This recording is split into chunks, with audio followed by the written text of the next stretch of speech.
बिस्मिल्लाहिर्रहमानिर्रहीम। अस्सलाम वालेकुम। मुस्लिम लीग नून की पार्लिमानी पार्टी का इजलास हुआ है जिसमें मुस्लिम लीग नून के अरकान असम्बली और मुस्लिम लीग नून के सेनेटर्स को बुलाया गया था। बड़ी खबर तो ये है कि मुस्लिम लीग नून के सेनेटर्स और जो MNAs हैं उनका जो ये मुश्तरका इजलास था पार्लिमानी पार्टी का इजलास, उसमें से 40 से 50 लोग मिसिंग थे। 40 से 50 MNAs और सेनेटर जो हैं वो इस इजलास में नहीं आए। ये वाज़े तौर पर इस बात की अलामत है कि और वाज़े तौर पर इस बात का इशारा है कि ये MNAs, ये सेनेटर्स नवाज शरीफ की कश्ती से उतर रहे हैं। इनको नज़र आ रहा है कि नवाज शरीफ की कश्ती तबाही और बर्बादी की तरफ जा रही है, बंद गली की तरफ जा रही है। और ये भी मैं आपको बताता चलूँ कि इनमें जो MNAs हैं वो अक्सरियत MNAs की वो है जो कि विनिंग हार्सेस हैं, जो नून लीग के टिकट लेते ज़रूर हैं लेकिन उनका अपना वोट बैंक अपने हलकों में है। बहुत सारे इलाकों में आप ख़ुद भी अगर अपने हलकों में देखें, हर हलके के अंदर कम अज़ कम मैं तो अपने ये देखता हूँ जनूबी पंजाब में कि हर हलके के अंदर 2-2 3-3 ख़ानदान हैं और उन ख़ानदानों का ही वोट बैंक है। मिसाल के तौर पे अगर हम बखर की बात करें, बखर का एक हलका जो है, जो शहर वाला हलका है, वहाँ पे नवानी, ढांडले और शाहानी, ये 3 ख़ानदान हैं। नवानी जो है उनका अपना वोट बैंक है। उनको कोई पार्टी की जो जिस पार्टी को टिकट लेना चाहते हैं वो मिल जाए तो वेल एंड गुड, नहीं तो वो आज़ाद लड़ते हैं। आज़ाद लड़ के जीत कर और फिर वो किसी भी और पार्टी में जो हुकूमत बनाने की पोजीशन में होती है उस पार्टी के अंदर शामिल हो जाते हैं। और अगर अब आप नवानी ख़ानदान की अगर आप मिसाल ले लें, अगर नवानी ख़ानदान को आप ये कहेंगे कि वो कोई किसी ऐसी जमात के साथ खड़े होंगे या उसके ऐसे बयानी के साथ खड़े होंगे जिसमें नज़र आ रहा होगा कि वो इदारों से टकराव का है, वो जो है वो उस बयानी पे इल्ज़ाम लग रहा है कि वो मुल्क दुश्मनों का बयानी है, तो वो क्यों खड़े होंगे। मैं वैसे मिसाल दे रहा हूँ आपको, हर हलके में इसी तरह से है, 2-2 3-3 ख़ानदान हैं।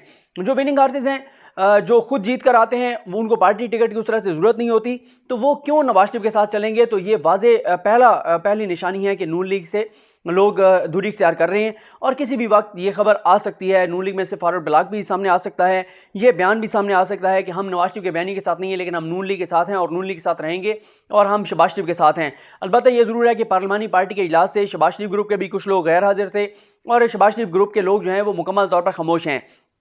बाकी जो है वो मरीम खुद कह चुकी हैं इससे पहले कि नवाज शरीफ और मेरा यानी मरीम नवाज़ के बयानी का बोझ जो है वो पार्टी के तमाम लोग नहीं उठा सकते। ये बात वो खुद एतराफ़ कर चुकी हैं। और ये भी मैं आपको बताता चलूँ कि इस वक्त जो सूरत हाल है, जिस नहज पर नवाज शरीफ पार्टी को लेकर जा रहे हैं, इदारों के लिए इस वक्त जो है वो इदारों के लिए नागुज़ीर हो चुका है कि इदारे इनके ख़िलाफ़ जो है वो कार्रवाई करें। और अभी जो है वो कुछ देर पहले मेरी अदील वड़ाई साहब से बात हो रही थी, वो तफसील से बात इस इशू पे करेंगे कि मुस्लिम लीग नून के साथ मुस्तक़बिल करीब में क्या होने जा रहा है। यहाँ बाकी 2 चीज़ें और आपको बताता चलूँ पार्लिमानी पार्टी के इजलास के हवाले से। एक तो रऊ अजमल हैं, मुस्लिम लीग नून के MNA हैं ओकाड़ा से। ज़रा ये बताते हैं और ये आपको बताता चलूँ कि वो मंजूर वट्टू को वो हिराकर और MNA बने थे। ज़रा ये बताते हैं कि रऊ अजमल जो हैं उन्होंने सवाल उठाया जो वाक़या हुआ सिंध में, जो पीपल्स पार्टी की सिंध हुकूमत कहती है कि IG को अगवा किया गया, IG को अगवा करके और कैप्टन सफदर पर FIR दर्ज करवा के और कैप्टन सफदर को गिरफ्तार किया गया। तो रऊ अजमल साहब ने यह सवाल उठाया है कि पीपल्स पार्टी की सिंध हुकूमत जो है वो फिर क्यों नहीं इस बात की FIR कराती कि हमारे IG को अगवा किया गया, चाहे नामालूम अफराद के खिलाफ करवा दें। हम ये नहीं कहते कि रेंजर्स को नामजद करें, हम ये नहीं कहते कि ISI को नामजद करें, हम ये नहीं कहते कि फ़ौज को नामजद करें, लेकिन पीपल्स पार्टी जो है वो FIR तो कराए अगर वो संजीदा है इस मामले में और हमारे साथ है, PDM के साथ है तो। और इससे पहले भी मुस्लिम लीग नून में ये बात हो चुकी है कि उस वक्त जब ये सारा कुछ हुआ था तो पीपल्स पार्टी के पास इख्तियार था कि वो FIR वापस ले सकते थे, FIR ख़त्म कर सकते थे, वो उसी वक्त कैप्टन सफदर को छोड़ सकते थे, लेकिन उन्होंने ऐसा नहीं किया। इसके अलावा फ़ैसला ये किया गया कि शहबाज शरीफ के प्रोडक्शन आर्डर्स के लिए दरख्वास्त नहीं दी जाएगी, क्योंकि इमरान खान कह चुके हैं कि मैं आप किसी के प्रोडक्शन आर्डर जारी नहीं किए जाएंगे।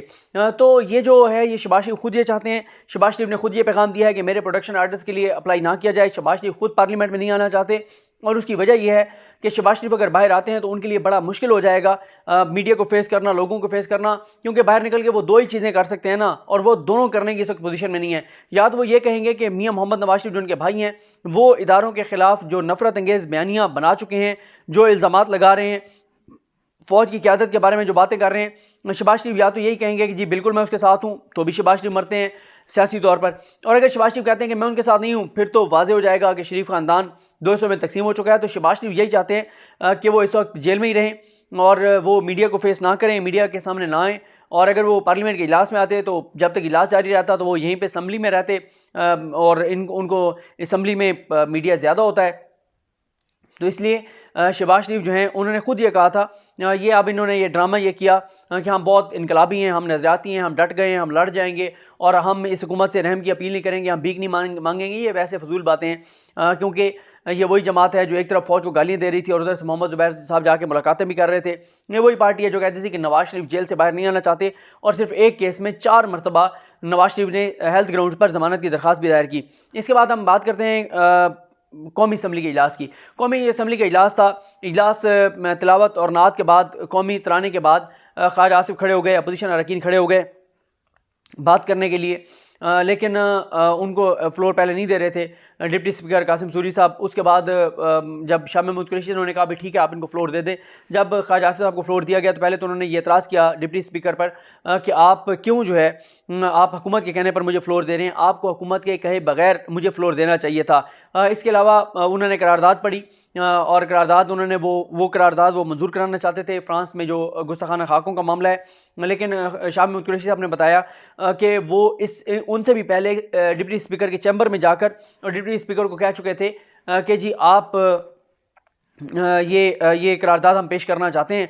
और इस हवाले से शाह महमूद कुरैशी साहब ने यह भी बताया कि उन्होंने नवीद कमर साहब को और शाजिया मरी साहबा को कॉल की और उन्होंने कहा कि ये हम करारदाद लाना चाह रहे हैं, तो आप भी इस करारदाद को देख लें, कोई चीज़ अगर आपने ऐड करनी है तो बता दें। लेकिन उन्होंने कहा जी हम अलग करारदाद लाएंगे, क्योंकि मुस्लिम लीग नून इस इत्तफाक नहीं कर रही इस मामले से कि हुकूमत की ही करारदाद को पास कराया जाए।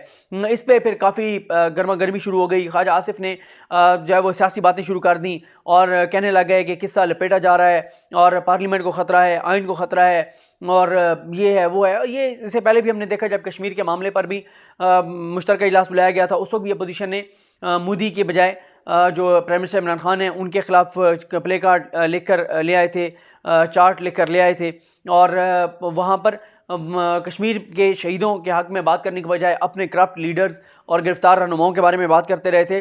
तो ये कौमी असम्बली के इजलास में भी यही हुआ। और मैं क्योंकि आज कौमी असम्बली में नहीं जा सका था, लेकिन जो मैंने टेलीविज़न पर उसको देखा, जो आवाज़ें आ रही थी, सीटियों की आवाज़ें तो वाज़ेह थी, सीटियाँ बजाई जा रही थी और कुछ और भी आवाज़ें आ रही थी, उनसे तो ऐसा लग रहा था कि कोई गधे की आवाज़ निकाल रहा है या कोई घोड़े की आवाज़ निकाल रहा है। अगर इस तरह का मामला है तो ये बहुत ही अफसोसनाक है। जिनको रुकन असम्बली बनाया जाता है, जिनको अवाम वोट देकर भेजते हैं, वो अगर वहाँ पर जाकर जब नबी करीम सल्लल्लाहु अलैहि वसल्लम की बात हो रही है, जब नबी करीम सल्लल्लाहु अलैहि वसल्लम की शान की बात हो रही है, उनकी शान में गुस्ताखी करने वालों के खिलाफ करारदाद पेश करने की बात हो रही थी, तो उस वक्त वो गधों और घोड़ों की अगर कोई आवाज़ निकाल रहा था तो ये बहुत ही अफसोसनाक है। बहरहाल अगर मैं वहाँ पर मौजूद होता तो ज़्यादा वाज़ेह तौर पर पता चल सकता था कि वो किस चीज़ की जो है वो आवाज़ निकाल रहे हैं। और उसके बाद ख्वाजा आसिफ ने इल्ज़ाम लगाया कि वफाक के लोग थे जिन्होंने IG वाला वो सारा मामला किया, उसमें कराची में उन्होंने वफाक का नाम लिया, उन्होंने ना तो रेंजर्स का नाम लिया, ना उन्होंने ISI का नाम लिया, ना उन फ़ौज का नाम लिया। इतनी ज़ाहिर जुर्रत नहीं है। और वो कहते हैं कि पार्लियामेंट में जो कानून साजी होती है वो भी सिलेक्टर्स की मदद से ये कराते हैं। ख्वाजा आसिफ साहब को बिल्कुल पता होगा, ज़ाहिर है, क्योंकि सिलेक्टर्स के कहने पर ये वोट देने पहुंच जाते हैं, नए कपड़े पहनकर खुशबू लगाकर पहुंच जाते हैं और फिर उन्होंने यही कहते रहे कि बस ये सब कुछ लपेटा जा रहा है, ये हो जाएगा वो हो जाएगा।